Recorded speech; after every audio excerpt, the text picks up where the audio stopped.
Baruch Hashem, nous sommes à quelques jours de Parashat Yitro, 5784 années après la création du monde. Donc ça fait quelques centaines de fois qu'on lit Parashat Yitro. Et comme dans toute paracha que Hachem nous a donné,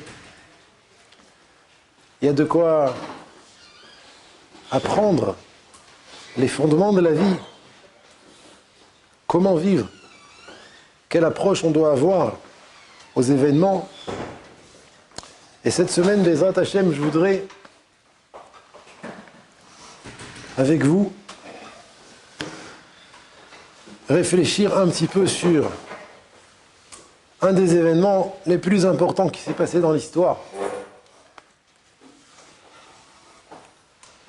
Un événement sur lequel nos sages nous disent qu'Akadosh Baruch Hu a ouvert 7 cieux. Il a ouvert aussi tout ce qu'il y a en dessous de nous. Et Am Israël ont vu dans cet événement-là que Ein od milvado. Il n'y a rien d'autre en réalité, aussi bien au-dessus de nous que au-dessous de nous. Il n'y a rien d'autre que Hachem. C'est pour ça que le Zohar, Akadosh, dit que ce monde, c'est Olam HaSheker. Pourquoi ce monde, c'est Olam HaSheker? C'est le monde du mensonge. Pourquoi c'est le monde du mensonge? Parce que dans ce monde, on peut avoir l'impression qu'il y a autre chose à part Hachem. Ah, il y a autre chose. Il y a l'euro, le shekel, le Hamas, la Coupe du Monde. Il y a plein de choses à part Hachem. Ça, c'est un sheker, c'est un mensonge. Pourquoi? Parce qu'en vérité, et c'est ce qu'on a vu il y a un peu plus de 3300 ans, dans cet événement extraordinaire, on a vu que Ein od milvado, qu'en vérité, tout ce qui se passe au-dessus de nous et au-dessous de nous, c'est que Hachem. Et même si aujourd'hui, dans ce monde, on a l'impression qu'il y a autre chose, ça, le Zohar HaKadosh, il dit que c'est du sheker. C'est un mensonge. Et toute notre nisayon, l'essentiel de notre nisayon dans ce monde, c'est justement de savoir et de comprendre que c'est du sheker. Un homme, il faut qu'il vive avec le émet. Il ne faut pas qu'il vive avec le sheker. Et le émet, c'est Ein od milvado. Alors voilà, vous avez compris, cette semaine, dans la paracha d'Yitro, on va lire la première fois, Matan Torah, le don de la Torah. Le don de la Torah dans lequel Akadosh Baruch Hu s'est dévoilé. Il n'y a pas eu un dévoilement d'Hachem aussi clair que celui qui s'est passé au moment du don de la Torah. Le moment où le Créateur s'est dévoilé le plus dans ce monde, c'est donc à ce moment-là. On le lit 2 fois dans l'année. On le lit une fois à Parashat Yitro et une fois à Parashat Vayetranan. Dans Parashat Yitro, il y a marqué en tant que préparation à cet événement de Matan Torah, il y a marqué que donc, le 3e mois après la sortie des enfants d'Israël de la terre d'Égypte, le jour de Rosh Chodesh, on est arrivé à Midbar Sinaï, dans le désert du Sinaï. Donc c'est 6 jours avant Matan Torah. Et là-bas, Moshe il est monté vers Hachem, sur la montagne. Et a marqué là-bas, Vaikra elav Hachem inahar. Hachem a appelé Moshe de la montagne, les morts, Ko tomar le Beit Yaakov et Taged ibn Israël. Ainsi tu vas dire au Beit Yaakov, à la maison de Yaakov, et aux enfants d'Israël. Ko tomar le Beit Yaakov, ça concerne les femmes. Amira Raka, il faut leur dire avec douceur. Vetaged les Bnei Israël, et aux hommes, tu leur dis de manière dure. Les femmes, il faut leur parler avec douceur, Amira. Les hommes, il faut leur parler avec dureté. Agada, la chose cachée qui guidine. Donc, nous sommes des hommes. Vous êtes prêts? Je peux vous parler comme un des hommes? Je peux? C'est bon? Comme ça, Hachem, il a dit à Moshe. Ça veut dire, c'est intéressant. Le même contenu Hachem a dit à Moshe, tu leur diras aux femmes Be'amira Raka, Amira dans la Torah c'est doux, et aux hommes tu leur diras Be'agada, c'est la shon cachée kegidim, c'est extraordinaire. Donc le même contenu on peut le dire avec douceur et on peut le dire avec dureté, le même message. Puisque Hachem a dit à Moshe, Kotomar, tu diras comme ça aux femmes et tu prononceras comme ça aux hommes. Qu'est-ce qu'il a dit Hachem à Moshe de dire au Bnei Israël avant Matan Torah, avant le don de la Torah? Ça veut dire ici, on a le message. Comment on se prépare au Matan Torah? Il dit Hachem, Atem reitem asher asiti le Mitzraim. Vous avez vu ce que j'ai fait à l'Égypte. Premièrement. Va'esa etrem al kanfei nesharim. Je vous ai porté sur les ailes d'un aigle, des aigles. Deuxièmement. Va'atem va'avi etrem elai. Et je vous ai rapproché de moi. D'accord? Donc je répète, vous avez vu ce que j'ai fait à l'Égypte. Je vous ai porté sur les ailes des aigles et je vous ai approché de moi. Qu'est-ce que ça veut dire? Je vous ai porté sur les ailes des aigles. Rashi nous ramène que l'aigle, il est différent des autres oiseaux. Et tous les oiseaux portent leurs enfants sous leurs pattes, avec leurs pattes, les oisillons. L'aigle porte ses oisillons sur ses ailes, pas avec ses pattes. Pourquoi? Parce que tous les oiseaux, ils ont peur de l'aigle qui vienne prendre les oisillons, puisque l'aigle, c'est lui qui vole le plus haut. Mais l'aigle, qui n'a personne au-dessus de lui, il peut se permettre de mettre ses oisillons sur ses ailes, et il n'a peur que des hommes. Parce que s'il portait ses oisillons sous ses pattes, il y a un risque que les hommes tirent des flèches vers l'aigle. C'est pour ça que l'aigle ne porte pas ses oisillons avec ses pattes, mais sur ses ailes. Il dit à Kadosh Baruch Hu, au Bnei Israël, Va'esa etrem al kanfei nesharim. Je vous ai porté sur mes ailes. Kadosh Baruch Hu, au-dessus de tout, a pris sur lui, comme on a vu quelques instants avant la traversée de la mer Rouge, de recevoir les pierres et les flèches des Égyptiens sur lui, sur la nuée qui séparait entre les Bnei Israël et les Égyptiens, pour pas que nous soyons, chas v'shalom, touchés et blessés, comme l'aigle.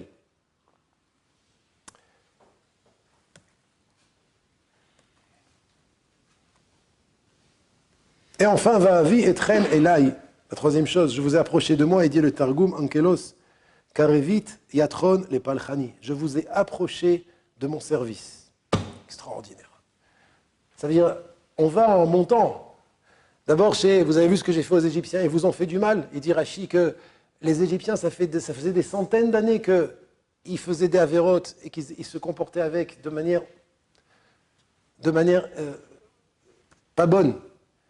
Mais j'ai attendu, je leur ai rien fait. Mais quand ils vous ont touché, ils ont touché mes enfants, ils ont touché les Béné Israël, je les ai anéantis. Je vous ai porté sur des ailes d'aigle parce que vous êtes important pour moi. Et la troisième chose, je vous ai approché de mon service. La plus grande chose, le plus grand bonheur, le plus grand signe d'amour qu'Akadosh Baruch Hu nous a fait, c'est je vous ai approché de mon service. Kiravti otrem la avodati. Ça, c'est le sommet. Vous avez la chance et le srout, de par vos mitzvot, de par vos tfilot, de par vos limoud, d'être ovdim lefanai, de servir devant le Créateur. Ve'ata, à présent, tout ça c'est avant Matan Torah donc. Im shamoa tishme'u bekoli, si vous écoutez ma voix, ushmartem et beriti, vous observez mon alliance, alors, veitem li segula mikol ha'amim. Vous serez pour moi Otsar Chaviv, un trésor cher, plus que tous les peuples, qui lit kol haaretz. Et si vous vous dites, oh, Otsar Chaviv shel HaKadosh Baruch Hu, mais qu'est-ce que ça peut nous faire? Et dit Rashi, qui lit kol haaretz, tout est à moi. Et enfin, le pasuk le plus important, Ve'atem tiulim amlechet kohanim ve'goy kadosh. Et vous serez, le Ham Israël, donc, continue à dire au Ham Israël, qu'est-ce qui va se passer après Matan Torah? Vous serez un royaume de prêtres et un peuple saint. Voici les choses, Hachem dit à Moshe, voici les choses que tu vas dire au Bnei Israël avant Matan Torah. Vatem tiulim amlechet kohanim, une royauté de prêtres. Top, très bien. C'est une première chose. Donc on voit cette paracha là, que Akadosh Baruch Hu a tenu que les Juifs, avant de recevoir la Torah, entendent de la bouche de Moshe, en étant l'émissaire d'Akadosh Baruch Hu. Il y a une Gemara connue, on va revenir à ça, ne vous inquiétez pas, on va revenir à ça, il y a une Gemara connue dans Masechet Shabbat, Daf Pechet Amoud Aleph. La Gemara, elle dit, Darash Rabbi Simai. Rabbi Simai a expliqué la chose suivante, a dit la chose suivante. Besha shekdimu Israël naase le nishma. Au moment où les Béné Israël, ils ont avancé le terme de naase avant le terme de nishma, c'est-à-dire au moment du Matan Torah, comme tout le monde sait, dans Parashat Mishpatim, il y a marqué là-bas, qu'est-ce qu'on a dit au moment du Har Sinaï? Naase venishma. On fera et on entendra. La Gemara ici dit, au moment où Bnei Israël ont été makdimim, le naase venishma, au nishma, ils ont dit le naase, on fera, avant le nishma, avant de dire on entendra. On va expliquer ce que ça veut dire, on entendra. Alors, Baou Shishim Ribo Shel Malachi Asharet, il y a 600 000 anges qui sont descendus. L'école Echad Vechad, à chacun d'entre nous, mi-Israël, Kashrulu Shne Ktarim, et ils ont attaché, chaque ange a attaché 2 couronnes à chaque juif. Echad Keneged Naase, Vechad Keneged Nishma. Une couronne pour le Naase et une couronne pour le Nishma. Makatouf Bagmara. Il y a marqué dans la Gemara, je répète, qu'au moment où les Juifs ont dit cette formule magique, on va voir dans la Gemara, vous pouvez voir dans la Gemara que c'est une formule qui a fait du bruit dans le ciel, que Kadosh Baruch Hu a dit, qui c'est qui a dévoilé à mes enfants ce secret extraordinaire, qui est de dire Naase Venishma, au moment du Matan Torah, après cette paracha donc, lorsque Moshe s'adressait au Béné Israël, les Béné Israël, ils ont dit Naase Venishma, on fera et après on entendra. Lorsque Moshe a proposé au Ham Israël, vous voulez recevoir la Torah? Les Béné Israël ont répondu Naase Venishma. Et la Gemara ici nous dévoile qu'au moment où les Juifs ont dit Naase Venishma, il y a 600 000 anges qui sont descendus. Chaque ange a attaché à chaque Juif 2 couronnes, une pour le Naase et une pour le Nishma. Pourquoi 600 000? Il y avait beaucoup plus, on était 3 millions. Parce qu'il y avait 600 000 hommes de 20 à 60 ans. Donc le Ikar de Kabbalat Torah, c'est fait par les hommes qui ont 20. Donc à partir de 20 ans, ça y est, on devient un homme responsable de 20 à 60. 600 000 hommes de 20 à 60 ans, donc 600 000 anges pour attacher 2 couronnes par personne. La question se pose, le Maharsha il pose la question. L'Ichora, normalement, il aurait dû y avoir 3 Ktarim, pas 2. 3 couronnes. Un pour la Akdama, parce qu'ils ont devancé, un pour le Naase et un pour le Nishma. Pourquoi que 2 couronnes? Car la Maharsha, là-bas sur Masechet Shabbat. Et il dit le Maharsha quelque chose d'extraordinaire. Écoutez bien, Rabotai. Qu'en vérité, les 2 Ktarim qu'ils ont reçus, un pour Naase, un pour Nishma, c'est seulement parce qu'ils ont devancé le Naase, on est prêt à faire, Naase c'est on va faire, on est prêt à faire, au Nishma. C'est-à-dire que si les Bnei Israël avaient dit Nishma ve Naase, si on avait dit au Har Sinaï, quand Moshe est venu nous dire Hachem veut vous donner la Torah, s'il avait dit on va entendre et après on va faire, alors ça aurait voulu dire qu'on veut voir si on est prêt à faire ce qu'Hachem nous demande.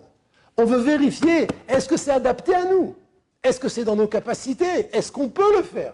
Alors Nishma, on entend d'abord, on entend et on juge, et après on va décider si on fait.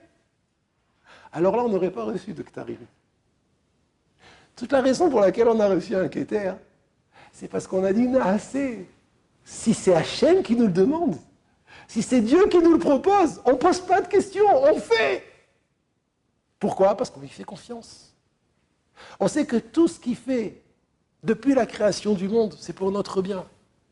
On va avec lui sans poser de questions. Donc, Naase, Venishma, Charkar, c'est sûr que si on peut comprendre après pourquoi on met les tefilines, pourquoi on doit faire Shabbat, pourquoi on doit faire la Mila, On veut bien comprendre. Et à Chafour, il est intéressé à ce qu'on comprenne.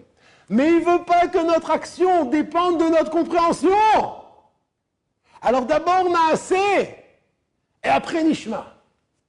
Il dit le Marsha, c'est justement grâce au fait que les Bnei Israël ont devancé Ikdimu, le Naaseh au Nishma, qu'on a reçu un keter aussi pour le Nishma.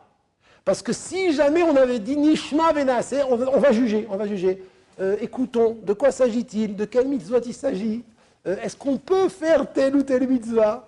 Alors là, on n'aurait pas reçu de Ktarim. Peut-être un keter ou 0. Mais là, parce qu'on a devancé le Naaseh avant le Nishma, ça a prouvé qu'on avait confiance en Dieu. Et donc le Naaseh, il est chachouv. Et le Nishma, il est chachouv. Le Naaseh, il est chachouv. Pourquoi? Parce qu'on a prouvé qu'on était prêt à faire ce qu'Hachem allait nous demander sans poser de questions. Mais D'ailleurs, la Gemara, après, elle raconte que Rava un jour, vous connaissez Rava? La Chavruta d'Abaye. Rava, c'était un Amora.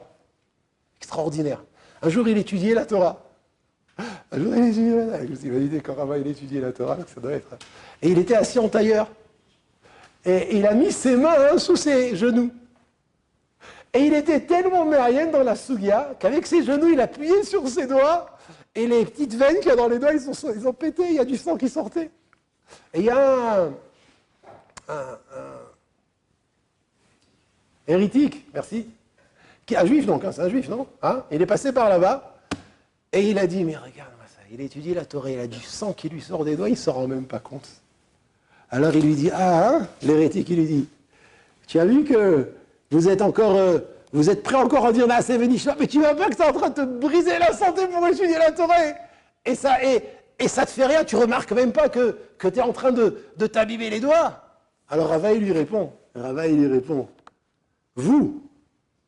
vous qui allez avec Armimout, que vous posez des questions, alors vous êtes Selef Bogdim Yeshdam. Mais nous, c'est un passage qui dit que Be'etzem, vous valez rien. Mais nous, qui allons Betmimout, des Saginan Beshlemuta, nous on va Betmimout, nous on ne pose pas de questions. Omer, écoutez le Lachon de Rashi. Italachnu imu betom lev, on est parti avec Hachem sans poser de questions. Kederecha aussi me'ahava. Comme ceux qui font avec amour. Les gens qui font avec amour, ils ne posent pas de questions. Vesamachnu alav. Et on s'est reposé sur lui. Il ne va pas nous demander de faire quelque chose qu'on ne peut pas faire. Alors, Maktivban, qu'est-ce qui a marqué à notre sujet? Tumat yesharim tanchem. La shlemut des gens qui ne posent pas de questions parce qu'ils sont minimes, ils ont confiance en Boré Olam. Alors ça va les diriger. Bekitsu, ça c'est la première explication du Maharsha. Donc, le Sikoum, en résumé, Behemet, toute la grandeur du Ham Israël, quand ils ont reçu la Torah, quand ils ont dit Naaseh Venishma, c'est parce qu'on n'a pas posé de questions. On a dit, si c'est Hachem qui nous propose, on accepte. Et si la question, mais qui, si tu te souviens de la question, mais qui te dit que tu vas pouvoir faire ça? Réponse, Hachem qui l'a proposé. Hachem qui propose quelque chose, je dois m'inquiéter. Est-ce que ça va être adapté à moi? Si Hachem, il me l'a proposé, c'est sûr que c'est adapté à moi. Ah, c'est dur. Ah, je dois m'investir. Mais c'est Hachem qui me l'a proposé. Arrête, comme je dis toujours, toute bonne chose, il faut s'investir. Dans toute bonne chose, pour décrocher quelque chose, il faut se donner corps et âme. Et plus tu te donnes corps et âme, plus tu montes. Et plus tu réussis. Adayom, c'est jusqu'aujourd'hui, c'est comme ça à Botaï. Celui qui prend sur lui d'aller à la yeshiva, celui qui prend sur lui de faire Torah ou mitzvot, mais comment ça va se passer? L'argent, la santé, la famille, comment je vais faire? Qu'est-ce qu'ils vont dire? Tumat yesharim tanchem, pose pas de questions, tu verras. Si tu poses pas de questions, tu fais confiance en Dieu, Akadosh Baruch Hu, il va te diriger, il va te guider dans les plus belles choses. Tu vas réussir dans tous les domaines. Naaseh Venishma. Après, on va écouter, après on va approfondir. Donc jusqu'à aujourd'hui, la grandeur du Ham Israël, c'est qu'il a confiance en Dieu. C'est lui qui dirige tout. Il sait ce qu'il fait. Il nous amène que à bon port. Et nous, Naaseh. Ça veut dire quoi, Naaseh? Ce qu'Hachem il attend de nous, on fait. Après, tu veux comprendre, tu as droit. Mais Davar Rishon, tu ne dépends pas l'action, tu ne la fais pas dépendre de la compréhension. Atalo tole et asiya ba'avana. Et la Que tu comprennes ou que tu ne comprennes pas, tu fais. Je parle, c'est vrai au niveau des mitzvot, mais c'est vrai aussi au niveau des événements de la vie. On fait, on avance. Après, Nishma. Ça, c'est une première explication du Maharsha Rabotai. Bezrat Hashem, je voudrais dire une autre explication qui concerne plus l'étude de la Torah. Le Beth Halevi. Le Beth Halevi, c'est le petit-fils du Nefesh HaChaim. Il a écrit un shoot. Dans son shoot, le Beth Halevi, il ramène le Zohar. Il dit, c'est quoi Naaseh et c'est quoi Nishma? C'est quoi Naaseh? Le Zohar, il dit, Naaseh be'ovadin tavin. Le Naaseh, ça veut dire qu'en Israël, ils ont pris sur eux de faire des mitzvot. Ovadin, des maasim tovim. Et Nishma, c'est quoi? Pitgamin de Oraita. Le Nishma, c'est quoi? C'est d'Ivri Torah. Donc quand ils ont dit Naaseh ve Nishma, ça veut dire Naaseh mitzvot ve Nishma limud à Torah, l'étude de la Torah. Ça, c'est une deuxième explication, Rabotai.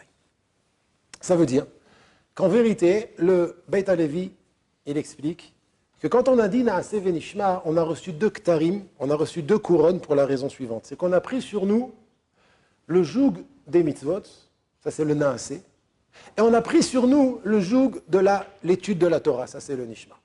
Mais le Beit Halevi pose la question, ça va, mais pourquoi la Gemara elle a dit Beshash et Kidimu?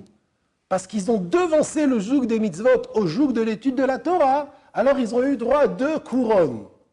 Et pourquoi il n'a pas dit la Gemara Beshash et Amrou?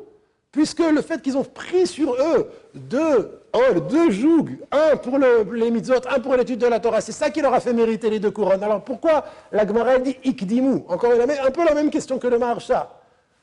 C'est qu'on voit ici que, le Beit Halevi, on voit ici que la Akdama, elle est importante. La Akdama, d'avoir pris d'abord le Hol Mitzvot, a pris sur nous d'abord le joug des mitzvot, avant d'avoir pris le joug de la Torah, c'est important. Pour quelle raison? Alors, tous ceux qui aiment et qui veulent savoir c'est quoi l'étude de la Torah, je vais leur dire ici un yesod très important, Bezrat Hashem. Il dit le Beit Halevi la chose suivante. Il dit, il faut savoir que dans l'étude de la Torah, il y a 2 niveaux. Il y a 2 niveaux. Le premier niveau, c'est étudier la Torah pour savoir comment faire les mitzvot. Ouais, étudier la halakha, par exemple. Ilchot Shabbat, Ilchot Brachot, Ilchot Filin, Ilchot la pureté familiale, la kashrut. On ne peut pas faire les mitzvot si on n'a pas étudié au début comment faire les mitzvot. Et quel mitzvot faire? Donc il faut étudier. Ça, c'est un premier niveau d'étude de Torah. Et en vérité, ce premier niveau-là, même les femmes, elles sont chayavot. Pas que les hommes. Les femmes aussi, elles doivent étudier la Torah pour savoir comment faire les mitzvot, comment faire Shabbat, comment faire les brachot, etc. Le Beit Yosef, il pose la question dans Siman Mem Zayin, comment ça se fait que les femmes, qui sont pturot de Talmud Torah, les femmes sont pturot? Dispensées. Elles sont dispensées d'étudier la Torah. Et vous savez tous que les femmes, le matin, font les brachot de Birkot HaTorah, comme les hommes. Une femme, comment elle peut dire une chose pareille? Akadosh Baruch Hu n'a pas ordonné une femme d'étudier la Torah. Alors comment ça se fait que les femmes font les brachot de Birkot HaTorah? Il dit le Beit Yosef, au nom du Rokeach, que comme elles doivent étudier pour savoir faire les mitzvot, pour faire les mitzvot, Shabbat, brachot, donc elles peuvent faire la bracha de Asher Kideshanu B'mitzvotav et Tzivanu al Divrei Torah. Alors en vérité, elles ne sont pas ordonnées d'étudier la Torah. Mais c'est considéré comme une étude. C'est pour ça qu'elles peuvent faire la bracha de Birkot HaTorah. Ça, c'est un premier niveau. Deuxième niveau. Deuxième niveau de l'étude de la Torah. C'est une étude qu'on étudie pour étudier. Pourquoi on étudie? Pas pour faire. On étudie pour étudier. Ça, c'est le deuxième niveau. Ce que les femmes n'ont pas et ce que les hommes ont. Les hommes sont chayavim d'étudier la Torah. C'est pas qu'ils sont chayavim d'étudier la Torah pour savoir comment faire les mitzvot. Et là, les hommes sont chayavim d'étudier la Torah pour étudier. Parce que l'étude de la Torah, c'est pas seulement un moyen pour accomplir les mitzvot. L'étude de la Torah, c'est un but en soi. Et sur ça, les hommes, ils ont un plus que les femmes n'ont pas. Les hommes, ils étudient pour étudier. Ça veut dire que quand un homme il s'assoit et qu'il étudie la Torah, même s'il étudie pour faire les mitzvot, bien évidemment, mais toute étude, toute étude. Alors à ce moment-là, c'est comme si qu'il mettait les tefilines. C'est comme si qu'il était Shomer Shabbat. Parce que l'étude pour un homme, c'est un but en soi. En vérité, c'est pas comme si qu'il mettait les tefilines et comme si qu'il faisait Shabbat. C'est bien plus que ça, puisqu'il y a marqué Talmud, Torah, Keneged, Kulam. L'étude de la Torah, ça équivaut les 613 mitzvot. Chaque mot d'étude, on réalise 613 mitzvot. La vérité, plus je le répète, plus je me dis que c'est incompréhensible. Il n'y a que Dieu qui peut dire une chose pareille. Il faut comprendre, c'est extraordinaire, c'est un chidouche atzum. Talmud, Torah, Keneged, Kulam. À chaque mot qu'on étudie la Torah, chaque mot, ça équivaut à 613 mitzvot. Nora Vayom. Donc, tu sais que les Sikoum, il y a deux sortes d'études. Il y a quelqu'un qui étudie pour faire les mitzvot, et il y a quelqu'un qui étudie pour étudier. Les femmes, elles ont besoin d'étudier pour faire les mitzvot, mais elles n'ont pas ce chiyuv d'étudier pour étudier. C'est que les hommes qui l'ont.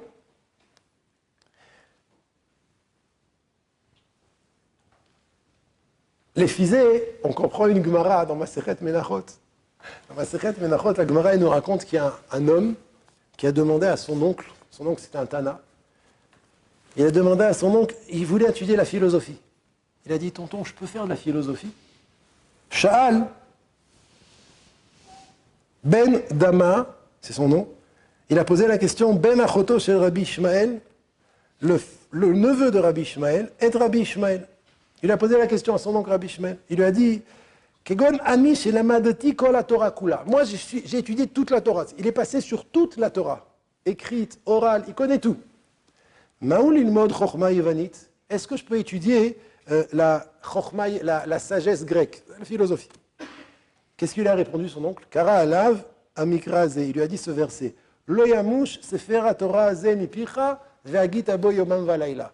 Ce livre ne quittera pas ta bouche, tu le méditeras le jour et la nuit. Il lui a dit donc, Tse Ubdok, sors et vérifie, Sha'a She'ena lo minayom beno mina layla, un moment qui ne fait partie ni du jour ni de la nuit, Velemod ba chokhma evanit, et je te permets d'étudier la philosophie. C'était pas une blague. Hein? Mais c'est quoi la question et c'est quoi la réponse? C'était quoi la discussion entre Dama et Rabbi Ishmael? Dama lui dit, je veux étudier la philosophie. Et attends, c'était quelqu'un de bien, il a étudié toute la Torah. Il connaissait toute la Torah. Il a dit, tonton, je veux étudier la philosophie. Rabbi Ishmael lui a dit, s'il y a un moment qui fait partie ni du jour ni de la nuit, tu peux étudier la philosophie. Pourquoi? Parce qu'il y a marqué, Lo yamush sefer Torah ze mipicha ve'agit abo yomam valayla. C'était quoi la discussion? Il dit, le Beth Alevi nifla. Dama, le neveu, il pensait que l'étude de la Torah, c'était juste pour savoir comment faire les mitzvot. La première catégorie, qu'on a eu la première sorte d'études. Alors il dit, je connais tout. Je suis un docteur en Torah, j'ai tout. Alors je peux aller étudier la philo? Rabbi Shmuel lui dit, mais t'as pas compris. La Torah, c'est pas seulement un moyen pour savoir comment vivre et comment faire les mitzvot. La Torah, c'est un but en soi, la preuve. Même si tu connais tout, tu dois étudier et encore étudier. Pourquoi?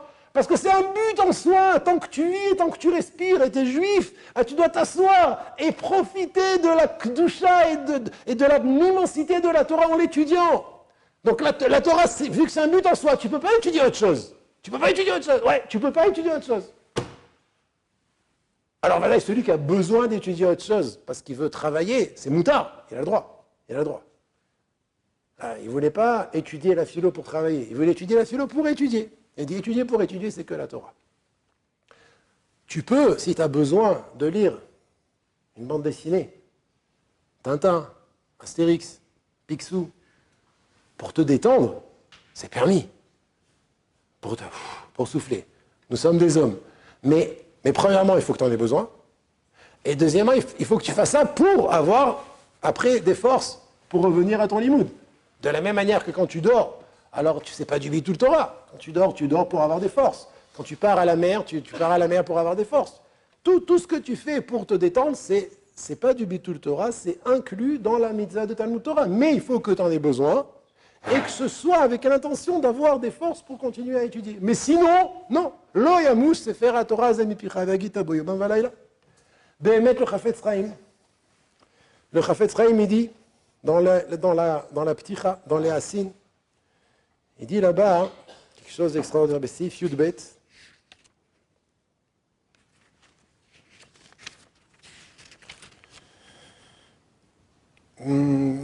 Si on dit à un homme qui est nazir, ne bois pas de vin, et il boit. Ne bois pas de vin, et il boit. Alors à chaque fois, il est au vert sur le lave de nazir de ne pas boire de vin. Et c'est donc ça fait des averot chaloukim. On a dit le Chafetz, qu'est-ce qui se passe si un homme le jour de Sukkot, il ne fait pas le loulav? Combien de mitzvot assez il a été mevatel? Combien de commandements positifs il a annulé? Une mitzvah assez. Donc toute la journée de Sukkot elle est passée, il a annulé une mitzvah assez.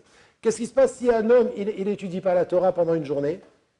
Il dit le Chafetz Chaim, celui qui n'étudie pas la Torah pendant une journée, à chaque instant qu'il pouvait étudier et qu'il n'a pas étudié, alors il est mevatel mitzvah assez mina Torah, de Talmud Torah. Pourquoi? Il dit parce qu'il y a une grande différence entre mitzvah assez de lulav et tous les autres commandements positifs, shofar, lulav, tfilin et Torah. C'est quoi la différence? C'est que toutes les mitzvot comme shofar, lulav, tzitzit, tfilin, souka, c'est des mitzvot qu'Hachem nous a demandé de faire une fois. Hachem, il veut, aujourd'hui tu mets les tfilin, tu les as mis, ça y est, tu as fait la mitzvah. C'est seulement quand tu les as pas mis du tout que tu as annulé la mitzvah. Mais si tu les as mis, tu as fait la mitzvah. Il dit le Chafetz Chaim dans Talmud Torah, c'est pas comme ça. C'est pas parce que tu as étudié tout à l'heure que tu as fait la mitzvah pour maintenant. Parce que le devoir que tu as d'étudier la Torah, c'est à chaque instant. À chaque instant de ta vie, sauf si jamais tu as besoin de te reposer, comme j'ai dit tout à l'heure, ou si tu as besoin de travailler pour te faire de l'argent, toutes les choses qui sont permises, les choses qu'on a le droit de faire à part l'étude de la Torah. Vadaï que il n'y a pas de bitul Torah. On ne transgresse pas la mitzvah assez de limut Torah si on fait quelque chose qu'on a besoin de faire. Mais quand tu n'as pas besoin, alors sache qu'à chaque instant, Rovetz Alecha, est sur notre tête un devoir d'étudier la Torah. Écoutez le lachon du Chafetz Chaim. Des Shani Atam dans Lulav. Shetzivui Hashem ayarak pa'amachat bayom. La mitzvah d'Hachem, c'est une fois dans la journée. Mashe'en ken kan, ce qui n'est pas le cas ici dans Talmud Torah, la mitzvah, ikol rega averega. La mitzvah, elle est à chaque instant. Velo niftar regazo bemache lefanea. Et tu ne te quittes pas maintenant de ton devoir d'étudier la Torah maintenant parce que tu as étudié il y a une minute. Donc celui qui mevatel kamash, quelqu'un qui n'étudie pas alors qu'il peut étudier un long moment, alors à chaque instant il est mevatel mitzvah tassé. Une mitzvah tassé, une mitzvah tassé, parce qu'à chaque instant on a un devoir d'étudier la Torah et c'est pas parce que j'ai étudié il y a une minute que maintenant je me dis ah ça y est j'ai étudié. Étudie là, qu'est-ce que tu fais? Ça y est j'ai étudié. T'es fatigué? Non, je suis pas fatigué. Tu dois faire quelque chose? Non, non. Et qu'est-ce que tu fais? Rien. Et pourquoi tu n'étudies pas? Ça y est j'ai étudié. Mais non, Coco, tu as étudié tout à l'heure, mais tu es toujours chayav d'étudier. Lo yamouche, c'est faire la Torah azeh mipicha. Vagitabo, yomam valaila. Alors, ça peut paraître à dos yeux comme, oh là là, quoi, tout le temps étudier? Mais si on voyait le Hémet, que quand on étudie, on enlace à Kadosh Baruch Hu. On est avec lui dans sa tête, Kaviachol. Alors on ne dirait pas, encore étudier?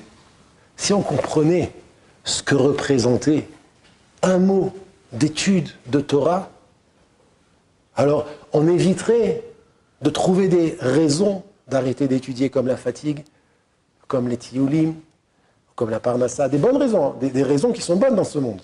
Mais si on voyait le Hémet, si on voyait ce que c'est étudier la Torah, alors on courrait pour ne pas arrêter d'étudier. Et Rabotai, tous les Gdolim que vous voyez qu'on dit sur eux qui ont étudié 12 heures, 15 heures, 18 heures, 20 heures par jour, c'est parce qu'ils voyaient cette chose-là. Comment ils sont arrivés à ça? Parce qu'ils ont vu c'est quoi l'étude de la Torah. Wow. Comment m'arrêter d'étudier quand je suis si proche du bonheur, de la source de la vie, de la vérité, au moment où j'étudie?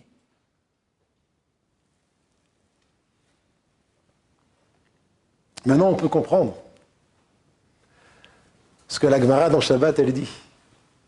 La Gemara dans Shabbat, elle dit, je reviens à ce que j'ai dit tout à l'heure, Besha shekidimu Israël naaseh lenishma, au moment où les Juifs, ils ont été makdimim, ils ont devancé le naaseh au nishma, on va faire après, on comprendra. Alors, deux malachim, ils sont venus, un malach est venu sur chaque Juif, accrocher deux ktarim, deux couronnes, un pour l'action, un pour l'étude. On a posé la question, le Beth Alevi pose la question, pourquoi Ekidimou? Pourquoi la Gemara n'a pas dit Beshta chez Amrou? Il dit le Beth Alevi d'avoir Nifla. Si la Gemara elle avait dit Amrou, tu n'aurais pas compris que quand ils ont dit d'abord Naasé et après ils ont dit Nishma, les Bnei Israël ont compris que dans la Torah il y avait deux mitzvot. Il y avait deux sortes, que j'ai dit tout à l'heure, deux sortes d'études de la Torah. Il y a l'étude de la Torah pour faire et il y a l'étude de la Torah pour étudier. Ça, c'est grâce au fait qu'ils ont dit le Naasé avant le Nishma. Parce que s'ils avaient dit Nishma ve Naasé, alors on aurait compris qu'on est prêt à étudier pour faire. Mais étudier pour étudier, non. C'est parce qu'ils ont été makdimim. Ils ont dit d'abord Nishma, Naasé, d'abord Naasé.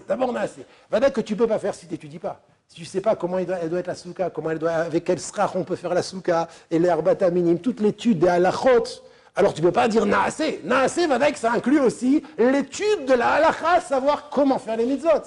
Mais une fois que tu as dit Naasé, après tu dis Nishma, donc on comprend que le limoud à Torah, c'est un limoud à Torah en tant que tel, un but en soi. Ce n'est pas un moyen, mais c'est un but en soi. Et le but dans le limoud à Torah, il est être proche d'Akadosh Baruch Hu. Parce qu'il n'y a que de cette manière qu'on peut se rapprocher d'Hachem. Donc il dit le Beth Alevi d'avoir Nifla, c'est Dafka la Akdama, c'est Dafka parce qu'ils ont dit d'abord Naasé, et après Nishma, qu'on a vu qu'ils ont compris que le Limoud à Torah, c'est un but en soi. Et c'est ça qui leur a fait mériter les deux couronnes. Un pour le Hol Mitzvot et un pour le Hol Torah. Hol Torah en tant que but, en tant que matara, et pas en tant que moyen. D'avoir Nifla.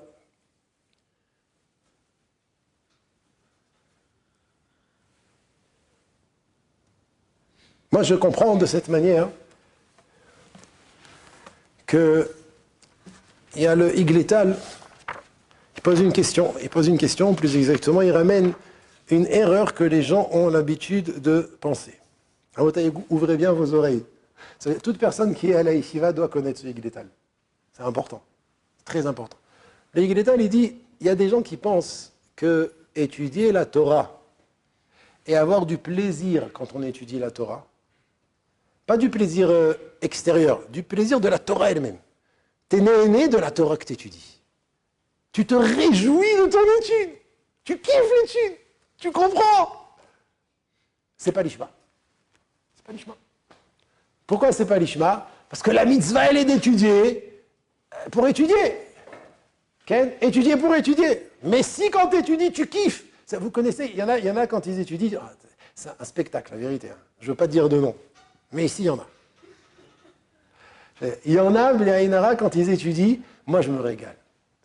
Presque, je ferme la Gemara et je les regarde. Tu les vois rouges, debout, en train de courir dans le Beth Midrash, en train de se crier les uns sur les autres. Comment tu dis une chose pareille? Et quand ils sont d'accord, tu les vois, on dirait qu'ils ont marqué un but. On dirait que c'est la finale de la Coupe du Monde. Tu vois la simcha sur leur visage. Alors il dit le Igletal, il y en a qui disent, et il dit que c'est une erreur. Je vais expliquer pourquoi c'est une erreur. Il y en a qui disent que d'étudier la Torah et d'avoir du plaisir dans leur étude, c'est pas l'ishma. Alors il dit, c'est vrai ou c'est pas vrai? C'est vrai de dire une chose pareille ou c'est pas vrai? On peut le dire ou on peut pas le dire? Est-ce que quelqu'un qui kiffe son étude, c'est l'ishma ou c'est pas l'ishma? Omer Haïgiletal, écoutez ce qu'il dit. Shamati ktat bnei adam to'im miderech hasechel. J'ai entendu quelques personnes qui se trompent, miderech hasechel du sechel droit. Be'inyan limud Torah kedosha ve'amru ki alomed u'mechadesh chidushim ve'sameach ve'mitaneg belimudo. Quelqu'un qui étudie, qui fait des chidushim. Qu'est-ce que ça veut dire des chidushim? Ça veut dire ce qu'il comprend, c'est plus clair à ses yeux, et il se réjouit et il a du plaisir de son étude même. Voilà, il dit ça, il dit que c'est pas tellement l'imoud lishma. Quelqu'un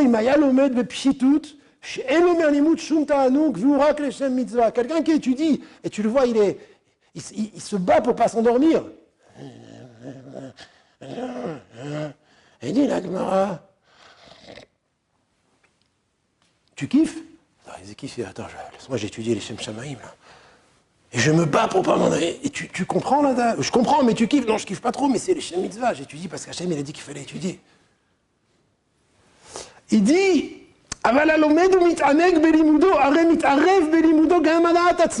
écoutez, mais quelqu'un qui étudie et qui a du plaisir dans son étude, alors c'est pour lui. C'est pas les seuls mitzvahs. La preuve, c'est qu'il kiffe. Il dit, les glétal ou behemet, zetaout mefursam. En vérité, c'est une erreur connue et célèbre de croire comme ça, de croire une chose pareille. Ve'ade rabba, au contraire. Écoutez, kizehi ikar mitzvat limud haTorah. L'essentiel dans la mitzvah du limud haTorah, c'est quoi? Liot sas vesameach vemit'aneg belimudo. Être joyeux et avoir du plaisir de son étude. Et pourquoi? Ve'az divrei Torah nivla'in bedamo. Les paroles de Torah qu'il étudie sont absorbées dans son sang, dans son être. Et du fait qu'il a du plaisir de son étude, de la Torah, la Torah. Il devient collé à la Torah. Il s'unit à la Torah. Zohar Kadosh Omer, de ben Yetzer HaTov, ben Yetzer Hara, einan mitgadilin ela mitoch simcha. Que ce soit l'Yetzer HaTov ou l'Yetzer Hara, ils ne grandissent que par la joie. Yetzer HaTov mitgadel mitoch simcha shel Torah. Le Yetzer HaTov, il grandit, il se muscle, il prend de la place quand tu te réjouis dans ton étude. Et le Yetzer Hara, il grandit quand tu te réjouis dans la Avera. Mais les deux ne grandissent que dans la simcha. Il n'y a que la simcha qui peut faire grandir un homme. Le Yetzer HaTov, il grandit quand tu kiffes ton étude, quand tu te réjouis de ce que tu comprends. Omer Agileta, ve'im amarta shalidei simcha sheshlo ma'alimun nikra shelo lishma. Et si tu dis que quand un homme il étudie, et qu'il a du plaisir et qu'il se réjouit, ça s'appelle shelo lishma. Cette simcha, elle devrait diminuer la mitzvah. Et comment le Yetzer HaTov, il peut grandir d'une mitzvah qui n'est pas lishma? Comment tu comprends le Zohar? כיוון שיצר הטוב מתגדל, בוודאי זהו עיקר המצווה. L'essentiel dans la mitzvah, c'est quand tu as du plaisir, que tu te réjouis de ton étude. Alors tu grandis, ton Yetzer HaTov, il grandit. Très souvent, des bachouris me posent la question, Rav, comment je fais? J'arrive pas. J'ai trop d'Yetzer Hara, il est trop fort. D'accord, c'est vrai. Premièrement, on a tous un Yetzer Hara, hein. Il n'y a pas que toi. Mais comment je fais? Alors je dis, tu as deux possibilités. Soit tu luttes contre ton Yetzer Hara, soit tu as grandi ton Yetzer HaTov. Et quand tu as grandi ton Yetzer HaTov, tu n'as pas le temps de grandir ton Yetzer Hara. Et Rav, comment on fait pour agrandir? C'est quoi les... Comment je me muscle? Mon Yetzer HaTov, j'ai pas dit étudie, j'ai dit étudier Bessimcha. Et la simcha du limoud.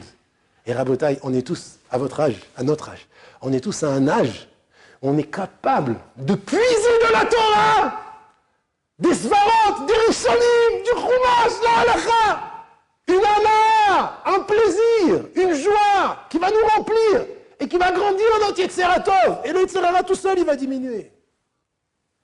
Ça, c'est parce qu'on a le mérite, nous les hommes, d'avoir non seulement une mitzvah de Talmud Torah qui nous permet à étudier pour connaître les halachot, maaseh, mais on a aussi le mérite d'avoir une mitzvah d'étudier la Torah pour étudier la Torah.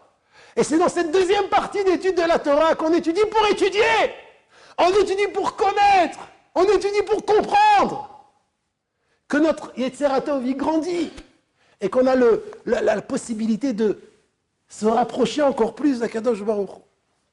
Iten Hashem, qui nous aide à comprendre, à s'asseoir, à étudier, et à devenir comme ces Gdolim là qui étudient, des shaot al gabe shaot, et que grâce à ça, Kadosh Baruch Hu soit merachem al amo Israël, ve'avi mashach titkenu b'mera be'aminu amen.